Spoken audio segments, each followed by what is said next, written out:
Del Evangelio según San Juan. Al atardecer de ese mismo día, el primero de la semana, estando cerradas las puertas del lugar donde se encontraban los discípulos, por temor a los judíos, llegó Jesús, y poniéndose en medio de ellos les dijo: «La paz esté con ustedes». Mientras decía esto, les mostró sus manos y su costado.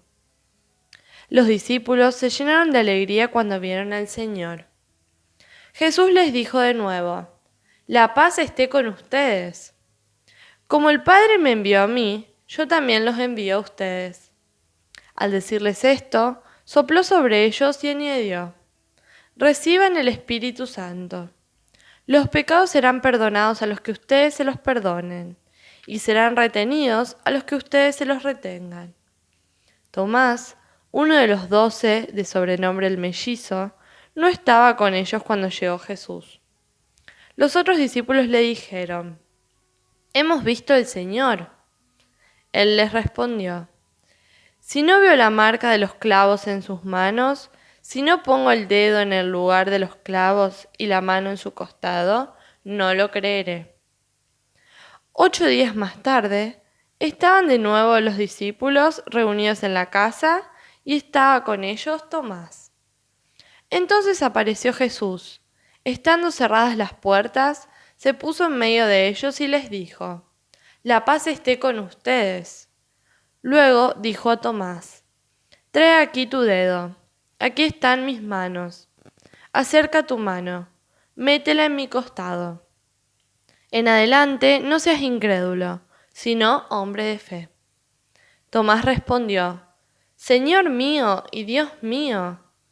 Jesús le dijo: «Ahora crees porque me has visto. Felices los que creen sin haber visto».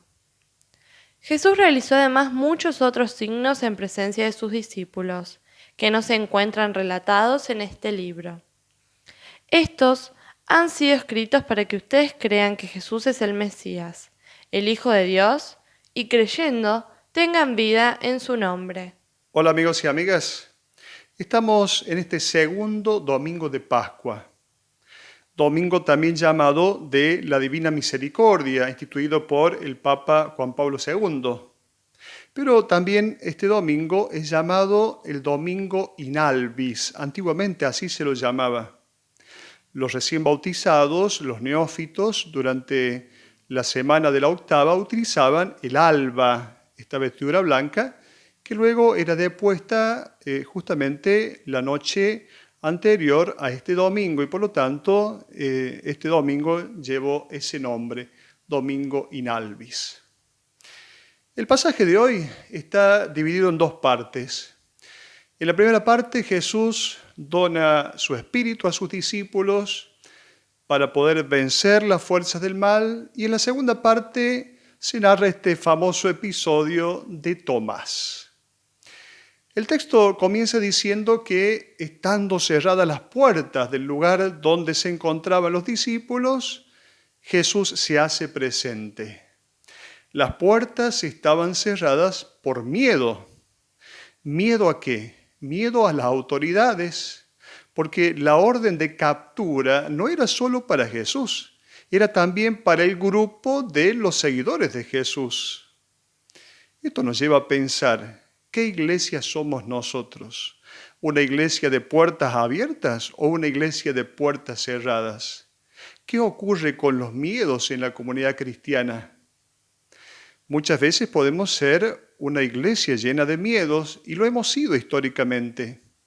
¿Cuántas veces hemos tenido miedo, por ejemplo, a las ciencias? Recordemos solo el caso Galileo.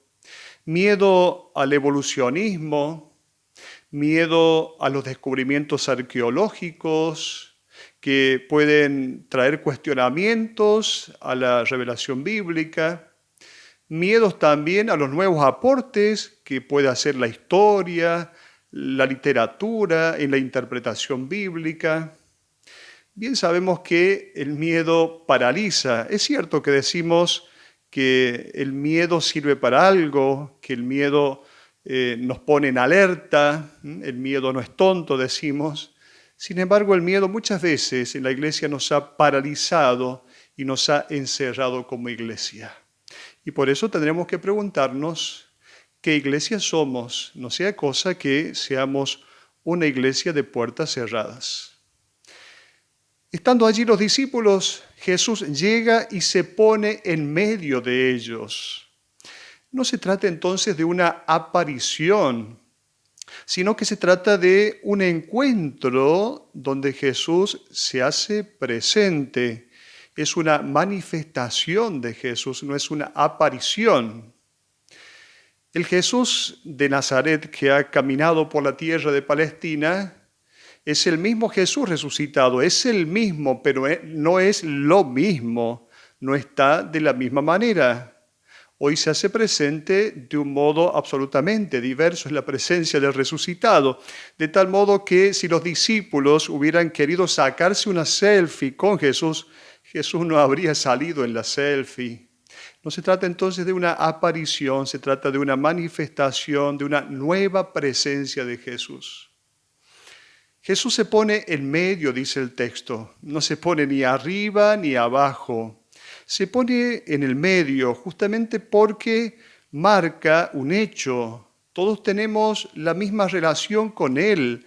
No hay una jerarquía entonces. ¿Y qué va a decirles a los discípulos? Por 3 veces va a decirles, la paz esté con ustedes. Sabemos que el número 3 es un número simbólico que significa lo completo, lo definitivo. ¿Qué es entonces esta paz que Jesús da a sus discípulos? Es justamente todo lo que el hombre puede recibir para ser realmente feliz. Esta es la paz. No es entonces un simple augurio o un deseo de paz. Es un don. Jesús da su paz. Luego muestra sus manos y su costado a sus discípulos. Estas manos que en el Antiguo Testamento estaban vinculadas, estas manos de Dios, vinculadas a solamente el poder y más aún del miedo. No sea cosa que se caiga en las manos de Dios. En el Antiguo Testamento eran las manos que había que tener miedo, las manos de Dios. En cambio, las manos de Jesús son las manos que acarician a los niños, que sanan a los leprosos, las manos con las cuales Jesús lavó los pies a los discípulos. Y luego el costado, del cual dice el evangelista Juan, también que salió sangre y agua. Sangre que sabemos que significa vida, la sangre es el símbolo de la vida en la Biblia. Y luego el agua, recordemos el capítulo 7 de San Juan, el que tenga sed, venga a mí y beba el que cree en mí. Como dice la Escritura, de su seno, de su costado, brotarán manantiales de agua viva. Y él se refería al Espíritu. Se trata entonces del agua del Espíritu. Luego dice el texto, al decirles esto, sopló sobre ellos y añadió, reciban el Espíritu Santo. Este soplo es una referencia a otros soplos que aparecen, al menos 2 soplos aparecen en el Antiguo Testamento. El soplo de Dios en la creación. Dios sopla debajo de las narices del hombre para darle vida. Y luego en el capítulo 37 de Ezequiel, cuando se sopla sobre aquellos huesos secos.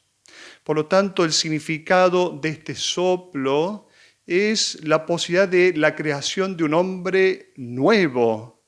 El hombre nuevo creado a imagen y semejanza de Dios, pero no solo una creación a imagen y semejanza como en el libro del Génesis, sino la posibilidad de ser hijos de Dios, la filiación divina, lo cual nos viene por el don del Espíritu. Por eso Jesús sopla.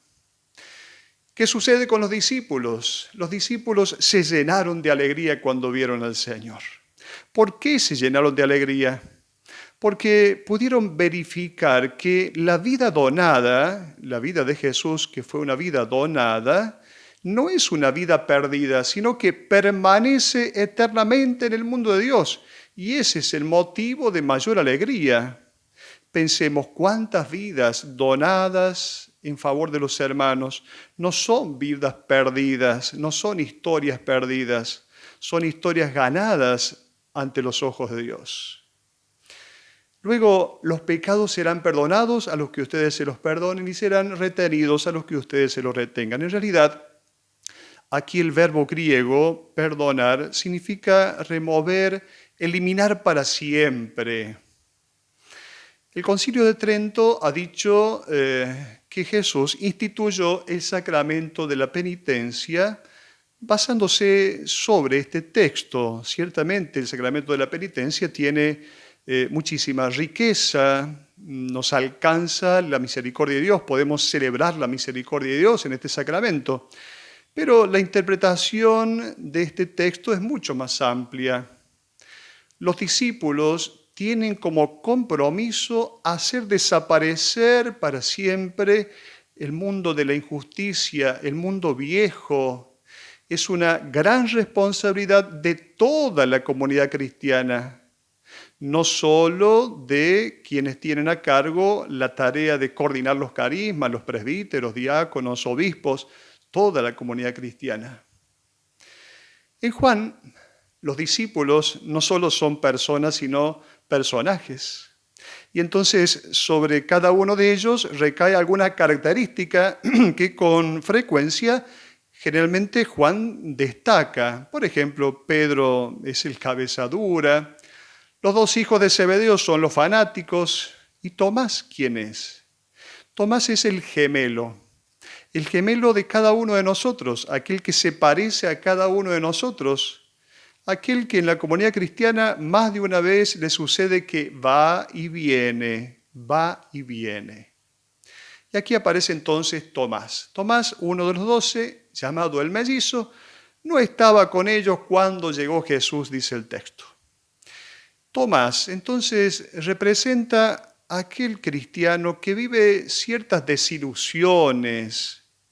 Podríamos pensar que Tomás es el patrono de quien se escandaliza por la falta de coherencia de otros cristianos. Este es Tomás. Y luego Tomás es aquel que quiere ver al resucitado. Le cuesta aceptar lo que no puede ver.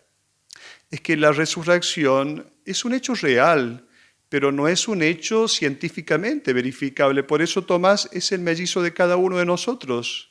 Nos representa a cada uno de nosotros.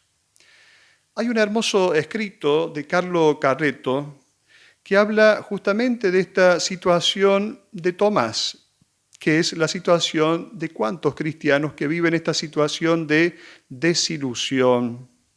Dice este escrito: «Qué criticable eres, Iglesia, y sin embargo, cuánto te quiero. Cuánto me has hecho sufrir y sin embargo, cuánto te debo. Quisiera verte destruida y sin embargo tengo necesidad de tu presencia. Me has escandalizado mucho y sin embargo me has hecho entender la santidad. Nada he visto en el mundo más oscurantista, más poco comprometido, más falso y nada he tocado más puro, más generoso, más bello. ¿Cuántas veces he tenido ganas de cerrar en tu cara la puerta de mi alma y cuántas veces he pedido poder morir en tus brazos seguros?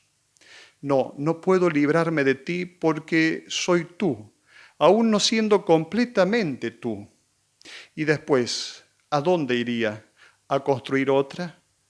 Pero no podría construirla sino con los mismos defectos, con los míos que llevo adentro. Y si la construyo, será mi iglesia, no la de Cristo. Soy bastante mayor para entender que no soy mejor que los demás». Muy bello este pensamiento de Carlo Carretto para expresar lo que muchas veces nosotros sentimos respecto de la comunidad cristiana. Es que Tomás no les cree a sus compañeros, a los discípulos, no les cree. Muchas veces nosotros cargamos la culpa sobre Tomás, llamándolo el incrédulo. En realidad, a veces tiene ciertas razones, porque ha visto que sus compañeros se han escapado, los discípulos se han escapado en el momento de la crucifixión. Como si Tomás, frente al relato de los discípulos, les dijera a ellos: «¿Pero qué me vienen a decir ustedes si ustedes se escaparon?». A Tomás le cuesta creer en Jesús resucitado, también por culpa de aquellos que le hablan de Jesús. Esto nos lleva a pensar en la no credibilidad de los predicadores, que en muchas ocasiones podemos ser vidrio, transparentar, pero en muchas otras ocasiones podemos ser un muro que pone una barrera. Tomás aparece otras 2 veces en el Evangelio de Juan y nunca bajo una luz muy positiva. Tiene siempre ciertas dificultades en creer y se equivoca con frecuencia, no entiende las palabras y decisiones de Jesús. Vamos a ver que interviene, por ejemplo, cuando recibida la noticia de la muerte de Lázaro y Jesús que decide marchar a Judea, Tomás piensa que seguir al Maestro significa perder la vida. No comprende que Jesús es el Señor de la vida, por eso va a exclamar, vamos también nosotros a morir con Él. Tomás no entiende. Durante la última cena, Jesús habla del camino que está recorriendo, un camino que pasa necesariamente a través de la muerte para luego llegar a la vida. Tomás va a intervenir de nuevo. Señor, no sabemos a dónde vas, ¿cómo vamos a conocer el camino? Tomás está lleno de perplejidades, de dudas, no acierta. Y luego la tercera vez que es el Evangelio de hoy, el episodio de hoy.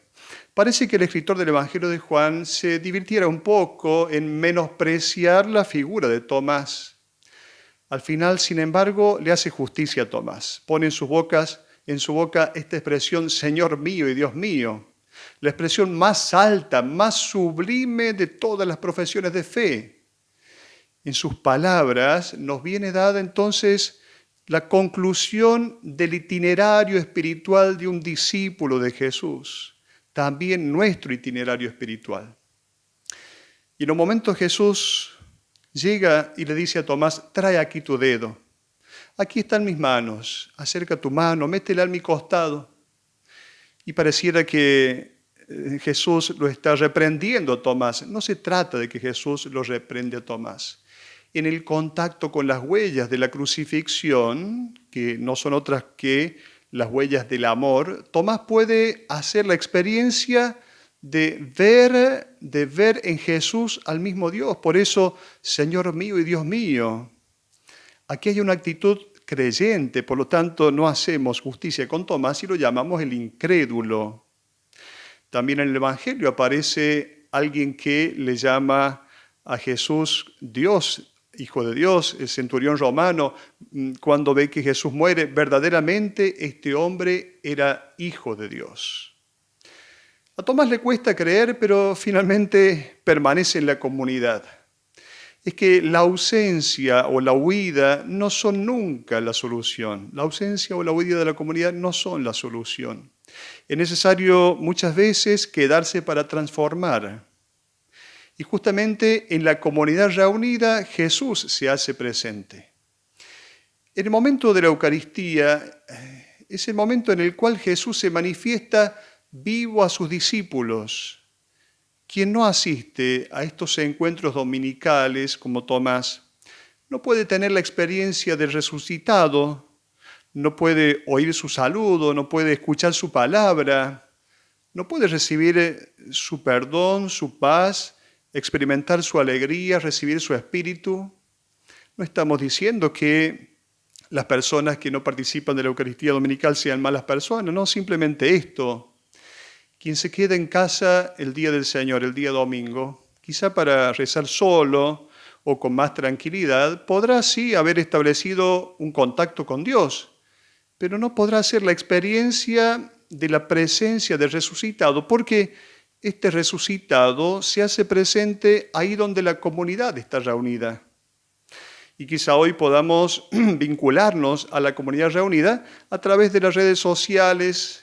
Justamente por el tiempo de la pandemia, puede que físicamente no estemos, pero a través de las redes sociales podemos contactarnos y estar en la comunidad.